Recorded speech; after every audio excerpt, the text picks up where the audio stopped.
নমস্কার বন্ধুরা, দিতির রান্নাঘর উইথ ব্লগ চ্যানেলে আপনাদের প্রত্যেককে স্বাগত। আজকে নিয়ে চলে এসেছি চর্বি দিয়ে ঘুগনি। তো চলুন আজকের রান্না শুরু করি। তাহলে চলুন আজকের রান্না শুরু করি। গ্যাসের ফ্লেম অন করে কড়াই বসিয়ে দিয়েছি। দিয়ে দিচ্ছি তেল। যেহেতু চর্বি দিয়ে ঘুগনি, তাই খুব বেশি তেল ব্যবহার করার দরকার পড়বে না।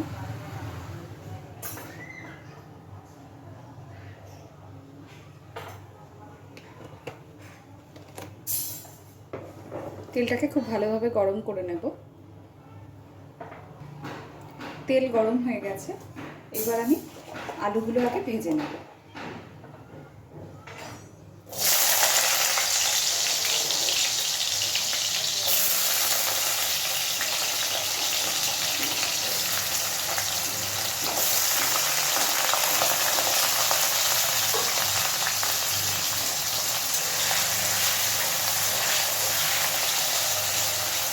আলুগুলোকে এইভাবে ছোটো ছোটো করে কেটেছি, তাই জন্য আর আলাদা করে সিদ্ধ করে নিইনি, কারণ ভাজাতেই আলুগুলো সিদ্ধ হয়ে যাবে। আলুটা ভাজার সময় আমি অল্প করে একটু লবণ আর হলুদ দিচ্ছি।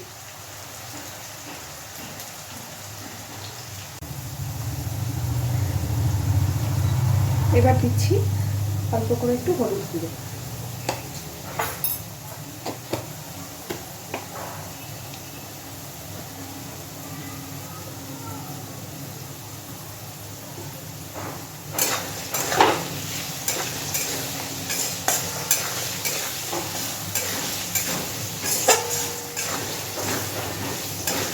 খুব সুন্দর করে আলুটা ভেজে নেব।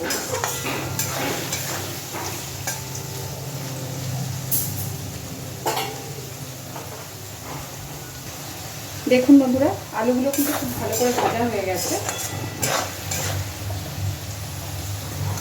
সিদ্ধ হয়ে গেছে আলু। এবার আমি আলুগুলো তুলে নেব।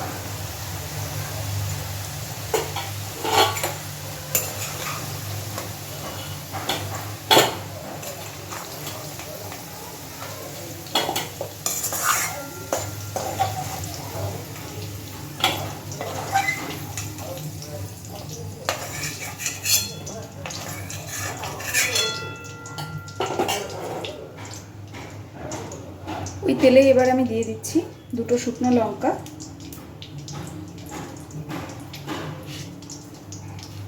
আর দিচ্ছি পেঁয়াজ কুচি।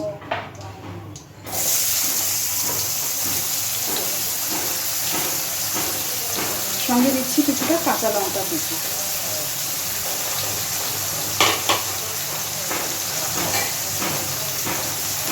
খুব ভালো করে পেঁয়াজ আর কাঁচা লঙ্কাটাকে ভেজে নেব।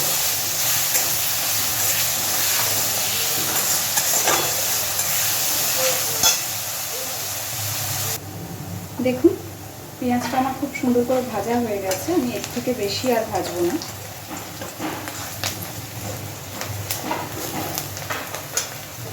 এবার আমি এতে দিয়ে দিচ্ছি আদা রসুন বাটা।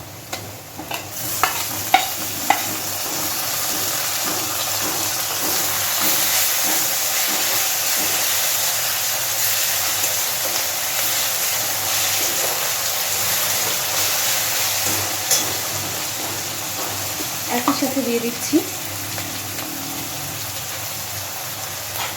লঙ্কার গুঁড়ো,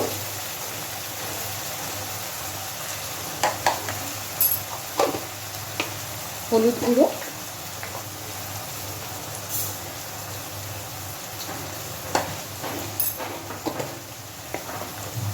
আর দিচ্ছি পরিমাণ মতন লবণ।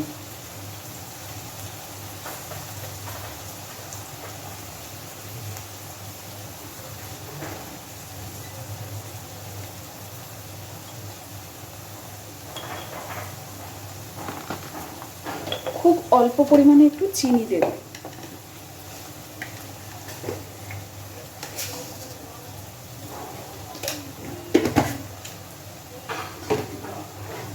মশলাগুলো যাতে পুড়ে না যায়, ওই জন্য বাটিটা ধুয়ে অল্প একটু জল ব্যবহার করব।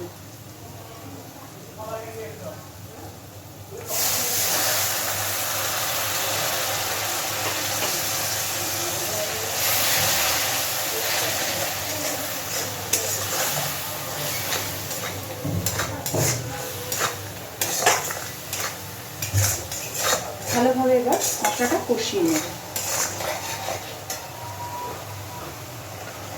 দেখুন মশলা কিন্তু খুব সুন্দর করে কষানো হয়ে গেছে আর মশলা থেকে তেল ছাড়তে শুরু করেছে।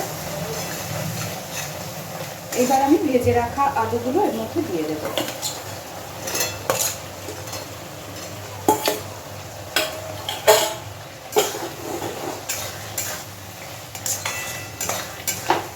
একসাথেই চর্বিটাও এবার দিয়ে দিচ্ছি।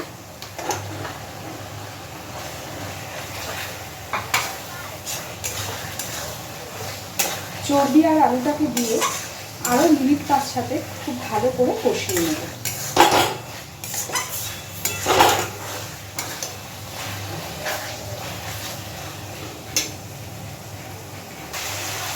আলু চর্বি সব কিছু মশলার সাথে খুব ভালো করে কষিয়ে নিয়েছি। এইবার সিদ্ধ করে রাখা বুটটা এর মধ্যে দিয়ে দেবো।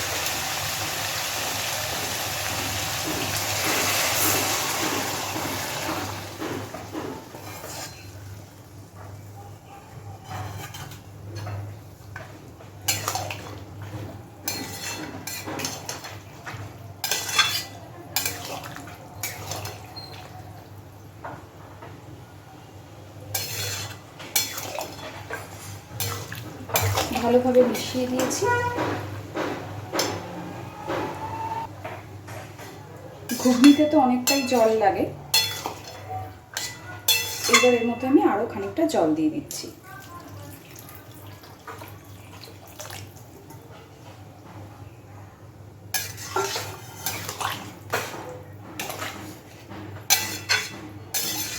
ব্যাস, আপাতত কাজ কমপ্লিট। এবার এটাকে খুব ভালোভাবে ফুটতে দেব। দেখুন বন্ধুরা, ঘুগনি কিন্তু আমাদের একদম রেডি। এবার আমি ওপর থেকে দিচ্ছি একটু গরম মশলার গুঁড়ো,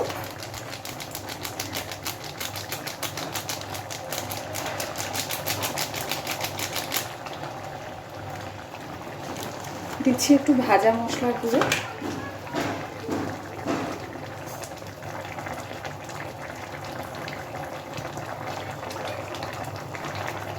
আর দিচ্ছি একটু কসুরি মেথি।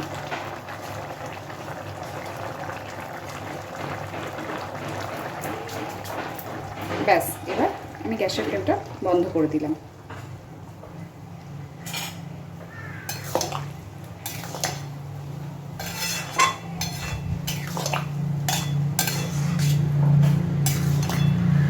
আমাদের সকলেরই এটা একটা খুব প্রিয় খাবার, আর মোটামুটি সবাই আমরা এটা বাড়িতে করেই থাকি। কিন্তু আমি যেভাবে করলাম সেইভাবে অবশ্যই বাড়িতে একবার ট্রাই করবেন, খেতে খুবই ভালো লাগে। আর যদি আমার এই রান্নাটা আপনাদের ভালো লেগে থাকে অবশ্যই আমাকে কমেন্টে জানাবেন। আর প্লিজ লাইক, শেয়ার এবং সাবস্ক্রাইব করে আমার পাশে থাকবেন। ধন্যবাদ।